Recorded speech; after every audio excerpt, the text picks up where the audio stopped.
Kita semua pastor. Baik. Tapi leso untuk kita semua. Tabi. Semangat. Tapi leso untuk kita semua. Tabela suster. Izin suster para saudari saya dari Ruteng. Di sini saya berdiri, sedikit saya kisahkan perjalanan panggilan saya mulai dari awal panggilan saya hingga saat ini. Jujur memang awal panggilan saya sebenarnya merasa tidak terpanggil karena ya dulu awalnya hanya penasaran saja waktu saya SMP. SMP saya dulu di SMP Iteng, Negeri 1 Iteng. Dan di situ saya dulu melihat para suster di sana, tapi saya tidak tahu kongregasi apa itu. Hanya saya penasaran kenapa mereka pakai baju seperti itu, seperti saya ini, tapi beda warnanya. Selama saya SMP 3 tahun di sana, ya setiap pagi saya berusaha untuk mengikuti para suster itu, walaupun hanya duduk dari belakang. Saya merasa ya nyaman duduk di dekat mereka. Itulah saya. Setiap hari saya usahakan supaya para suster itu bisa duduk dekat saya. Itu yang saya perjuangkan selama saya SMP di Iteng.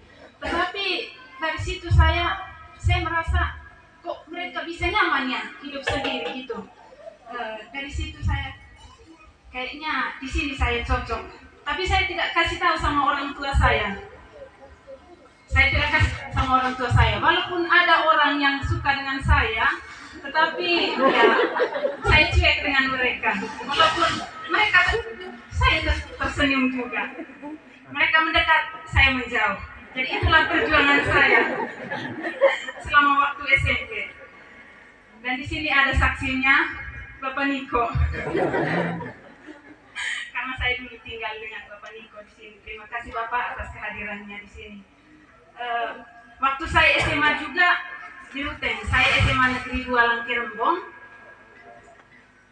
Selama saya 3 tahun di sana, saya melihat banyak orang para suster di sana. Dari dengan suster KSCC yaitu Kongregasi Suster Santo Yosef. Setelah itu, setelah saya kelas 2 SMA, ada suster dari Kongregasi Suster Santo Yosef sosialisasi tentang rehabilitas narkoba. Mereka di situ menceritakan itu, dan pada saat itu saya anggota OSIS. Jadi saya ikut di dalamnya untuk mengikuti kegiatan tersebut. Jadi dari situ ketika melihat karya yang mereka tunjukkan kepada kami, saya tertarik dengan itu. Langsung saya jumpai suster itu. Walaupun pada saat itu juga banyak para suster yang datang dari luar negeri, bahkan ya seperti bule gitulah ya. Tapi saya tidak tertarik dengan mereka. Hanya daftar nama saja, numpang nama di kertas mereka itu. Tapi saya tidak tertarik. Waktu datang para suster KSCC itu ke SMA 2, saya tertarik dengan mereka. Kan saya mengejar mereka. Suster, boleh saya minta nomor suster? Padahal pada saat itu saya tidak punya HP. Sampai tamat SMA saya tidak punya HP. Tapi berani saya minta nomor. Nggak tahu saya mau kemana nomornya. Tapi itulah disimpan di Ruteng waktu itu. Tetapi yang jadi sampai sekarang hanya saya 5 orang kami dari Ruteng. Padahal mereka waktu itu mulai bulan 4 mereka sampai bulan 6 sampai bulan 7 lah mau ke Medan kami. Tetapi ya itu mungkin panggilan itu banyak yang terpanggil, sedikit yang terpilih. Itulah kami, dan hanya sampai saat ini hanyalah saya dari Manggarai.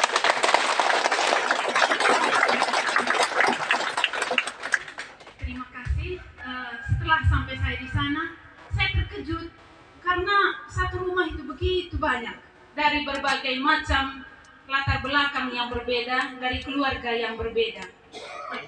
Jadi di situ saya bagaimana perjuangan saya untuk menyesuaikan diri dengan para saudari yang di sana. Ya pasti banyak tantangan yang saya hadapi dengan mereka. Tetapi dari situ juga saya semakin kuat. Dengan adanya mereka, kami saling menegur satu sama lain, saling mengingatkan, saling mendukung satu sama lain. Sehingga hari demi hari saya menjalani itu, saya menikmati. Walaupun ada menangis, pasti ada menangis. Karena memang semua ada waktunya. Ada waktu untuk menangis, ada waktu untuk tertawa. Setelah itu, 1 tahun saya postulan, orang tua saya pasti menangis pada saat itu ya. Sebenarnya saya tidak tahu bahwa bapak saya itu pernah menangis atau tidak. Tapi setelah saya menjadi suster, begitu bapak saya mengeluarkan air mata, saya terkejut, kok ternyata bapak saya bisa menangis juga ya. Memang mereka katakan kami yang mengantar. Oh tidak, saya katakan saya jalan sendiri saja. Mereka antar ke mobil, tersenyumnya mama, tapi setelah itu menangis. Itulah orang tua saya. Tapi mereka sangat mendukung saya sehingga saya kuat dalam perjalanan panggilan saya. Waktu itu setelah 1 tahun saya postulan, saya masuk novis. Novis saya selama 2 tahun, 2017 dan 2018.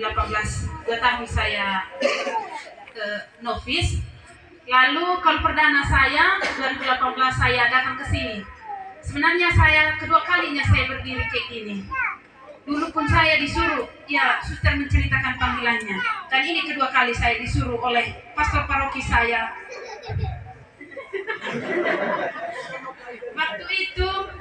Waktu itu Romo Ardus.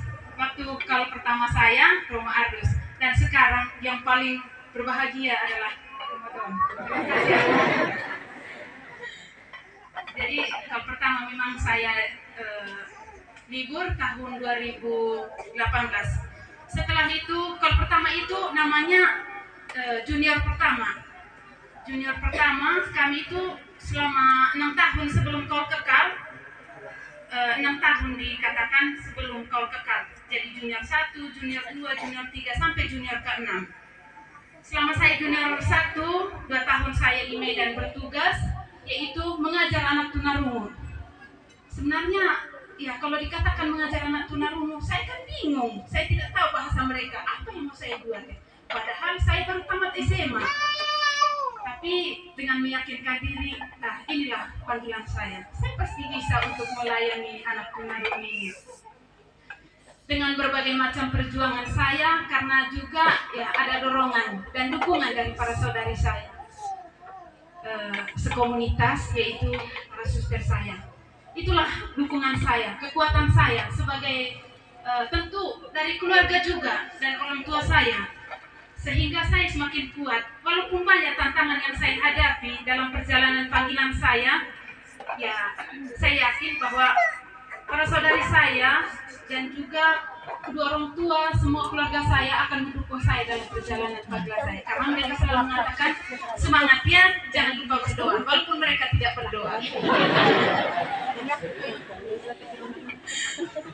Dan memang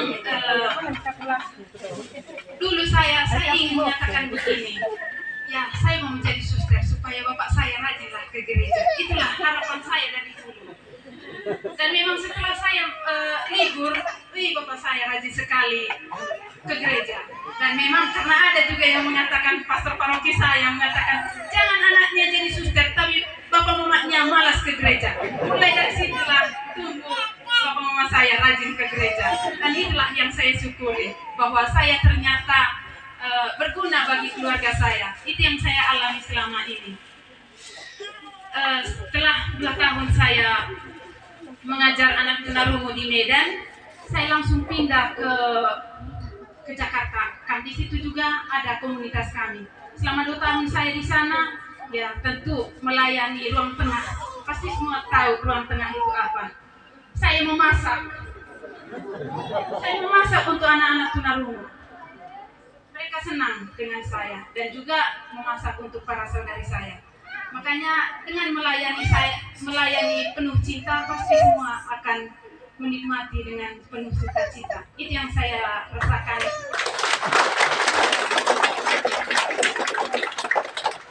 Itu yang saya rasakan selama saya di Jakarta melayani anak-anak tunarungu. Walaupun saya di dapur, saya bersukacita. Saya merasa bahwa inilah pelayanan saya. Saya harus bisa untuk menjadi berkat bagi anak-anak yang saya layani ini, khususnya mereka yang sangat membutuhkan perhatian dari kita semua.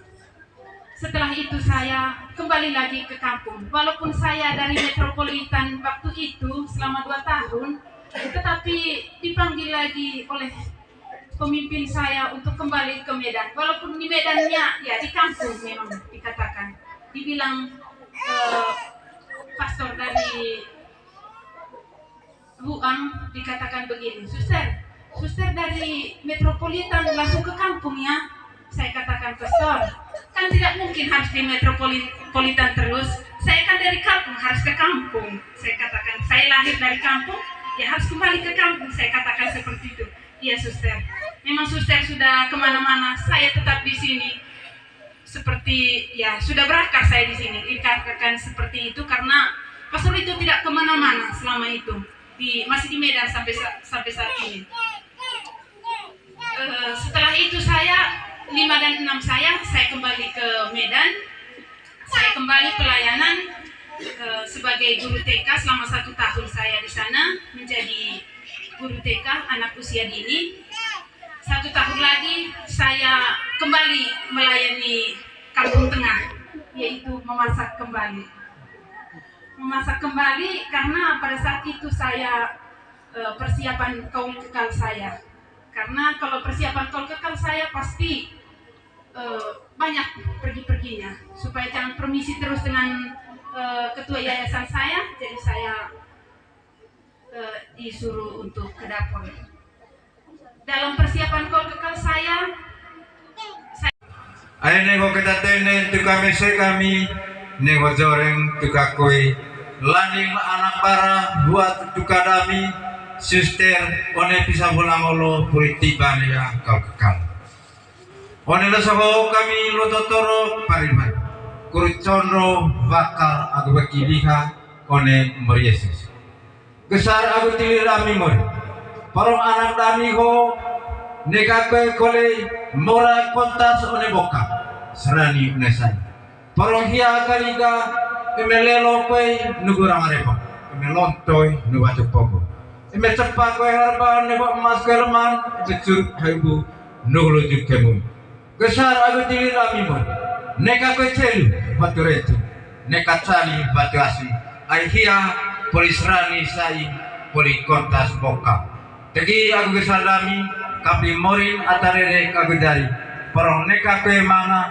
cenggo one salang leo salang one salang bana one main mosekoen anak dami buat pori tiba kau kekal one bisa pulang molo tusuan boleh tegi dami morin kurut sono sulami sager gori aku kerja dami parong one mai sono gori aku kerja dami parong morin tegi berkat lebih khusus kita anak dami suster Nikolon atau politiba kalau kekal partai ke uhagula te ke bokoso te bolak loke te bacatara gitu kolej sekende eman atau bate wing abu dari parong mori krai te ke geas te sehat te uhagula bokoso bolak loke yo marom atau yang aku memandang ai te atau naun aku patut kurletam